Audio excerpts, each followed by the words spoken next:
complain and don't make excuses. And I think, you know, that's what we've got to be able to do. Coach Fickle may not be complaining about the NCAA sanctions and suspensions, but let's just ask these football fans for an opinion.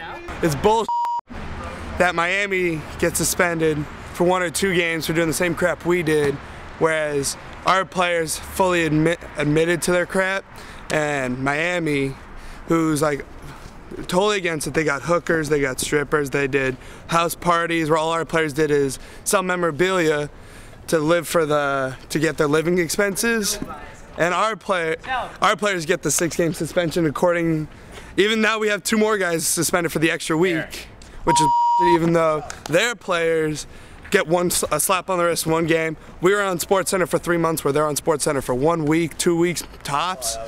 Just bias. ESPN's hating on us. No, it's not fair. The whole system's not fair. The NCAA itself is like a complete and utter joke. And other programs would be going through it too if you know, the NCAA actually cared about enforcing its own rules, but they don't. They let people like Charles Robinson and Yahoo and all those people enforce it for them. How many times we said we're going to focus on what we have and not what we don't have. We're going to focus on moving forward, and you know, that's what we have to do. So we're not going to make excuses for guys. We're not going to allow them to be down. We're not going to do that as coaches. We're not going to do that as a team, and we believe everybody will follow suit.